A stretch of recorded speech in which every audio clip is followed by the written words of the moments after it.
Alors avant que vous ne concluiez, nos deux parlementaires, on va faire un petit tour de... Oui, mais vous allez pouvoir répondre. Voilà, on fait un petit tour de différents intervenants. Écoutez, moi j'étais ravie de participer à ce grand moment comme d'habitude. Et nous, en fait, au niveau des établissements, on a décidé pour embellir la vieillesse et la rendre encore plus jolie, de faire, donc c'était un choix commun entre la direction et les soignants, et avec les personnes âgées et avec les familles, parce qu'on ne fait pas l'un sans les autres. On a pris la décision de faire une exposition de photos sur les traits et la beauté de la vieillesse, parce qu'il y en a marre de voir effectivement que la vieillesse, elle est toujours critiquée.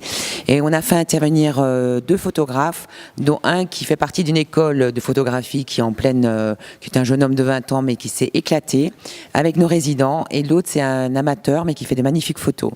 Donc on voulait mettre en valeur toutes les signes de vieillissement, et cette exposition s'appellera La sagesse de la vieillesse. La sagesse de la peau, pardon, excusez-moi. La sagesse de la peau. C'était, voilà. Et elle sera exposée à partir du mois de mai dans les 2 établissements. Et on voit les complicités entre les soignants, avec les résidents, les familles qui sont là, les liens, les partages entre les mains, les rides, et voilà.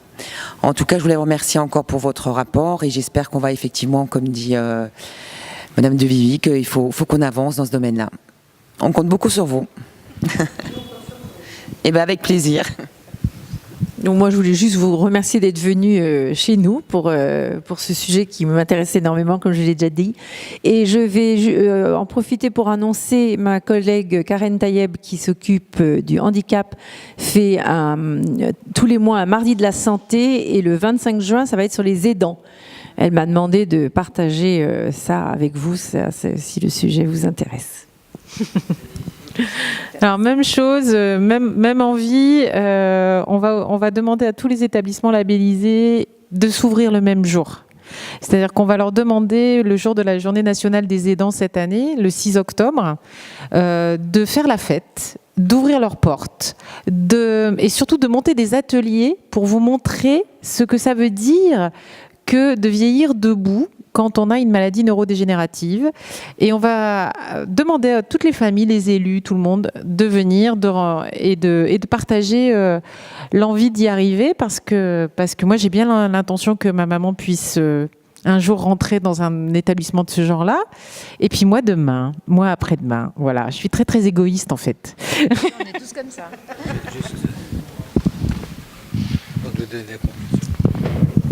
Alors, moi, j'étais très contente de vous voir, de vous entendre. Oui, et j'ai pas un établissement qui est féerique. C'est un petit établissement avec une directrice qui est un petit peu fermée. Elle ne veut pas trop discuter de ce genre de choses. Mais le personnel est très courageux et va de l'avant, prend plein d'initiatives. Et j'invite ma directrice à écouter les nouvelles universités d'été. Et puis vous, mesdames, merci. Merci. Alors on va vous donner la conclusion.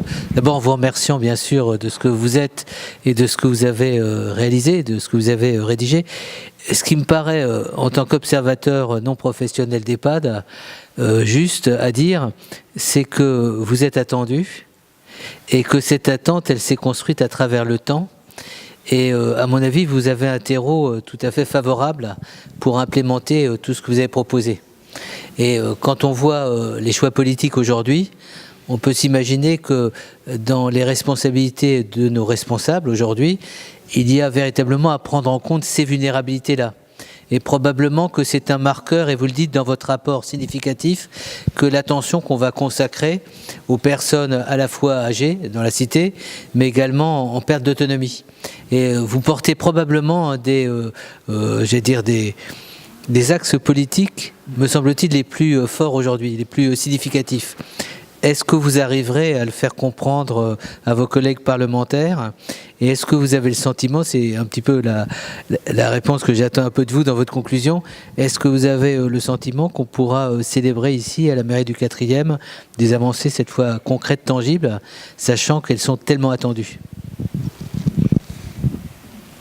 Juste peut-être avant de conclure et de vous remercier, peut-être répondre à quelques interventions qui sont apparues, où il y a un dénominateur commun, finalement, dans ce que j'ai entendu, c'est d'y associer le maximum de nos concitoyennes, de citoyens, ou de leurs représentants. Et c'est vrai que dans ce que vous proposez, qui est quelque chose qui soit associé la vie de l'usager, finalement, hein, dans les CEPOM, ça, je ne peux pas vous dire qu'on va y arriver très facilement, quoi.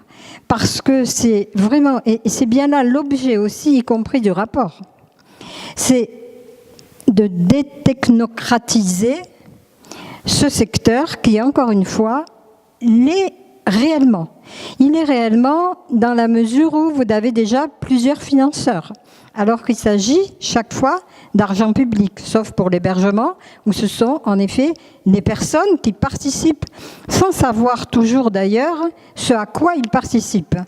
Parce que j'ai pu le constater en effet dans les réunions publiques. Mais il y a aussi plusieurs financeurs. Il y a l'État, la sécurité sociale, par le biais de la sécurité sociale, il y a les conseils départementaux. Il y a des choses qui sont très compliquées, qui sont inhérentes à la France, qu'il faut traiter pour associer le maximum de nos concitoyens.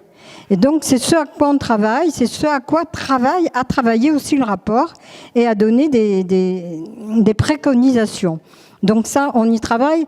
Et moi, je suis optimiste dans la mesure où on est, vous avez dû vous en apercevoir, peut-être un peu trop d'ailleurs, on est sur vraiment une volonté politique de réforme. Alors ça ne veut pas dire que toutes les réformes ne sont pas forcément bonnes. Il ne suffit pas de réformer pour être sûr d'avoir des résultats positifs. Mais on est dans cette période où nous avons besoin en effet de réformes.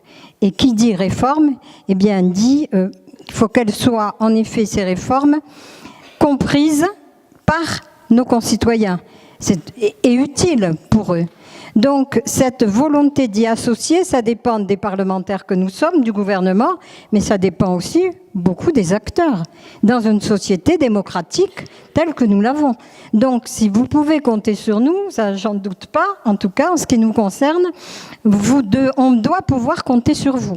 Et pour ça, on a déjà commencé à faire une des préconisations. Vous savez qu'aujourd'hui, quand on choisit un EHPAD ou une maison de retraite, quel choix on a? On a des catalogues qui nous disent, qui nous décrivent un certain nombre de choses. On a le site de la CNSA, la Caisse autonome des retraites, qui est une caisse qui finance au niveau de l'État. On a un certain nombre d'indicateurs, mais qui sont des indicateurs quantitatifs. Aujourd'hui, il n'existe aucun critère qualitatifs qui permettent aux gens, aux citoyens lambda de dire « Ah ben peut-être que celle-là, en effet, c'est quand même mieux que l'autre ». On est en train de réfléchir à la fois à l'Assemblée et au niveau du ministère à définir ces critères-là. Évidemment, c'est très compliqué et en même temps, ça dépend. La qualité de ce qu'on va proposer dépend de ces critères qui doivent être faits non seulement avec les administrations centrales, mais surtout avec les citoyens. Et c'est ce qu'on a préconisé et c'est ce qui va être suivi. Sur le fait, madame, de ce qui se passe dans le public et en particulier le public hospitalier, on a vu en effet, je vous le disais, les différentes structures. Je peux vous dire, honnêtement, je le dis très naturellement parce que c'est ce qu'on a constaté, que c'est dans le secteur public, aujourd'hui, hospitalier, qu'on trouve le plus d'utilisation des nouvelles technologies, qu'on trouve le plus de créativité. C'est une réalité qu'on a constatée, contrairement à l'idée qu'on peut s'en faire. Eh bien, on a vraiment, sans parti pris aucun, sans idéologie, c'est bien les constatations qu'on a pu faire. Donc de ce point de vue-là, on peut vous dire que continuez, on va vous soutenir. Même si les moyens aujourd'hui qui sont alloués ne sont pas en référence à ce que vous pouvez faire et à ce que vous pouvez créer. Sur votre intervention, madame, la place des familles dans les EHPAD. Je crois qu'il y a 2 raisons à ce que ce soit, en effet, ça dépend quand même des maisons de retraite, ça dépend des EHPAD. Mais il y a une raison, à mon avis, qui est essentielle pour que ce soit finalement fermé, d'une certaine manière, aux familles, eh bien, c'est qu'il y a des vraies difficultés de fonctionnement. Il y a des difficultés de fonctionnement, pourquoi ? Bon, alors, il y a des EHPAD qui fonctionnent mieux que d'autres, hein, il ne faut pas nier. Avec les mêmes moyens, qui fonctionnent mieux que d'autres. Mais il y a aussi des difficultés sur ce qui se voit. C'est-à-dire, encore une fois, et je reviens à ce que je disais au départ, et ce à quoi on tient beaucoup, et qu'on continue de défendre, c'est le problème des personnes, des effectifs présents dans l'encadrement, présents au cœur du malade, au chevet de la personne. Là, on a une insuffisance qu'on doit dénoncer, et qu'on dénonce, même si elle n'est pas entendue par tout le monde, parce que vous savez, quand on fait un rapport parlementaire, on a beaucoup de pression. Il ne faut pas croire qu'on n'a pas de pression. Et par des gens, des organisations qui pèsent. Eh bien, le propre du rapport parlementaire, c'est de ne subir aucune pression. Et c'est la raison pour laquelle on continue de dire, oui, au niveau du chevet des personnes, aujourd'hui dans les EHPAD, il y a un manque de personnel criant qu'il nous faut régler très rapidement. Enfin, je dirais que, encore une fois, d'abord, je vous remercie, puis on viendra à vos universités d'été si vous nous invitez, ne serait-ce que comme auditeur, parce que nous aussi on apprend. Et moi, je crois réellement qu'au-delà de ce que nous pouvons faire, et qu'il est normal que nous fassions, c'est ça le travail du parlementaire. C'est pas que faire la loi, c'est déjà de se projeter dans l'avenir, d'avoir la parole des citoyens, parce que c'est ça, le travail de parlementaire. Et je pense qu'il vous faut vous mobiliser, chacun à votre niveau, pour faire valoir ce dont on parle aujourd'hui. Vous serez soutenus, il n'y a aucun problème. Et puis, les changements, ils s'opèrent comme ça. Vous savez, en démocratie, c'est comme ça que ça marche.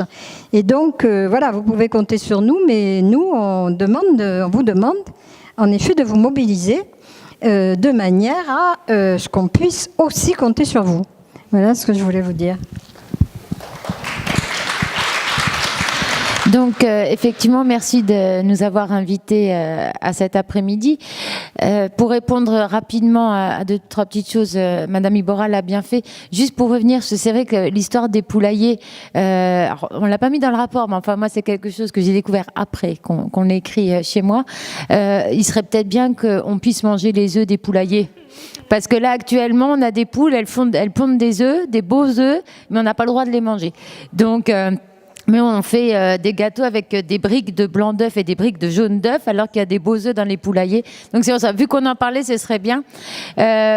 Concernant les familles, alors là c'est l'aide-soignante qui parle, et il n'y a pas de résidents chiants, il n'y a pas de famille chiante. Il y a juste des résidents et des familles qui nous mettent le miroir qu'on a bien trop souvent devant nous, c'est-à-dire qui nous rappellent qu'on fait mal notre travail.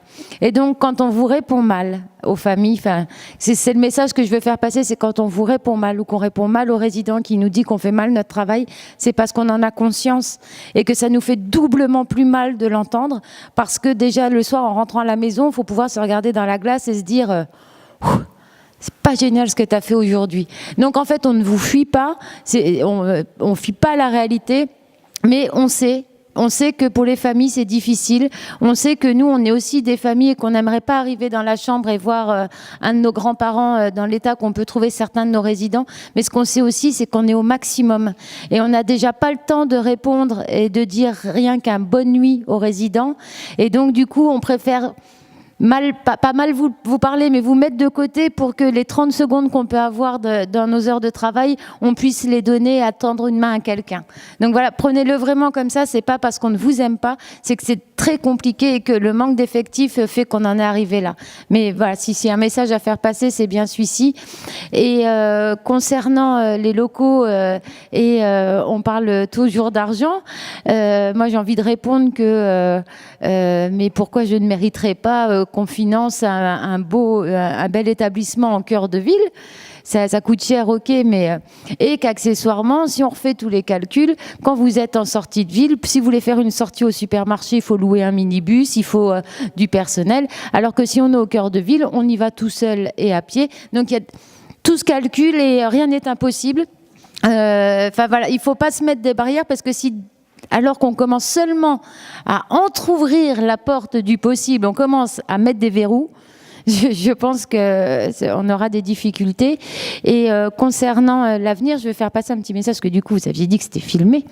Je souhaite saluer, je ne sais plus son prénom, voilà, maintenant que je le dis, une petite dame de 103 ans qui est à l'EHPAD de Maromme et qui gère le collectif Vieux Debout. Comme quoi, à 103 ans, on peut faire encore de belles choses. Alors, j'en parle parce que j'étais allée visiter l'EHPAD là-bas et elle a voulu me rencontrer. Moi, j'adore. J'ai eu l'impression de me voir dans quelques années, qui m'a clairement dit que si on ne changeait pas les choses, elle était capable de venir nous voir et de nous expliquer les couleurs du pays comme elle le pensait. Donc, je lui ai dit qu'on sera à fond et je lui ai envoyé le rapport d'ailleurs. Et voilà, pour dire que c'est pas parce qu'on est âgé, c'est pas parce qu'on est en EHPAD que tout est fini. La preuve, il y a un collectif Vieux Debout qui s'est créé et qui font plein de choses. Et je pense que les vieux debout, les jeunes debout, les ados debout, tout le monde debout, on arrivera à faire bouger les lignes. On arrivera à faire bouger les lignes. Et c'est ça. Non, mais vous avez vu. Et juste pour finir, parce que moi j'aime bien des fois les petits dictons, c'est Mark Twain qui l'a dit et qui l'a écrit dans Tom Sawyer. Ils ne savaient pas que c'était impossible, alors ils l'ont fait. Et du coup, tous ensemble réunis, je pense qu'on va pouvoir créer le bel EHPAD de demain. Sachez quand même que dans quelques jours, il y aura quelque chose qui va soutenir, à mon avis, votre démarche. C'est l'avis du Comité consultatif national d'éthique qui parle du vieillissement et qui aborde de manière centrale la question de l'EHPAD. Mais dans une première version que j'ai lue, on parlait de lieu de concentration. C'est-à-dire l'EHPAD comme lieu non pas de convergence, mais de concentration. De personnes qui se retrouvent finalement ségrégées, enfin d'une certaine manière, il y a la notion de ségrégation, et des personnes qui se retrouvent dans un milieu collectif du jour au lendemain, alors qu'elles aspirent encore à une reconnaissance de leur individualité, de leur personnalité.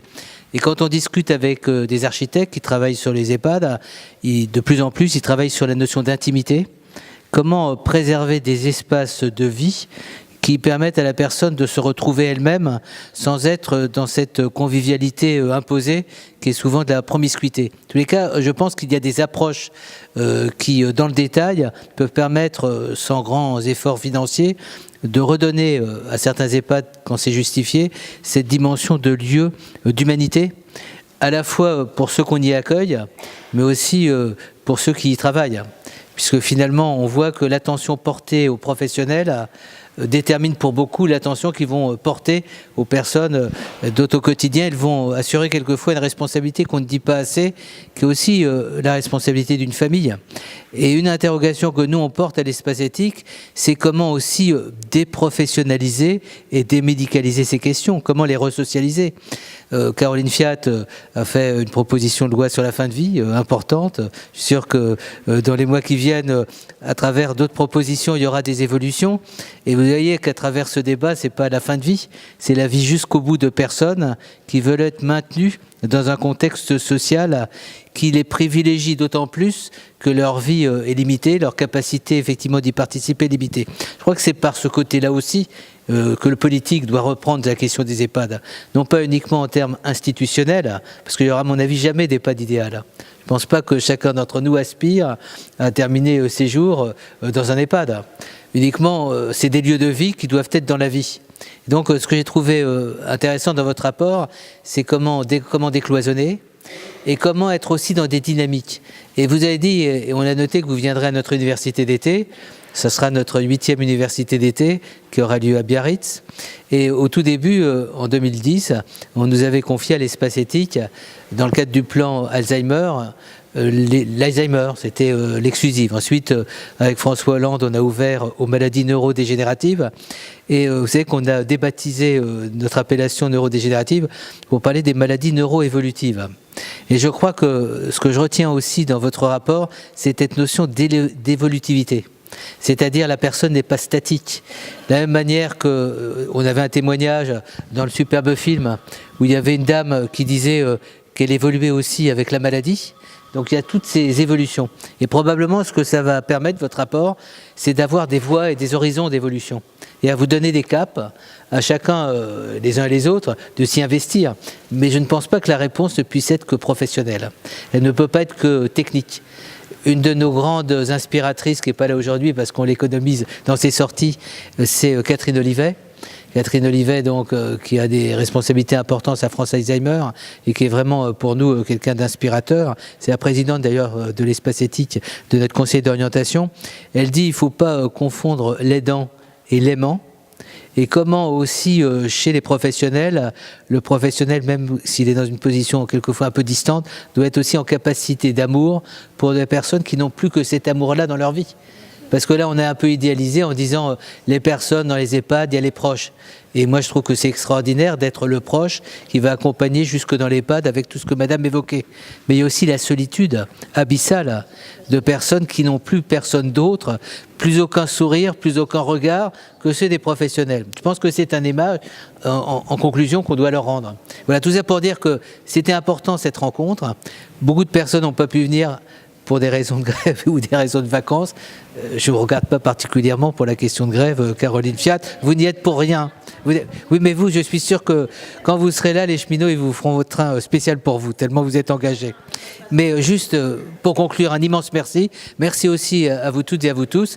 Et on continuera l'aventure. L'université d'été, c'est le 16 ou le 17 septembre à Biarritz. Regardez sur le site, vous avez déjà quasiment l'avant-programme.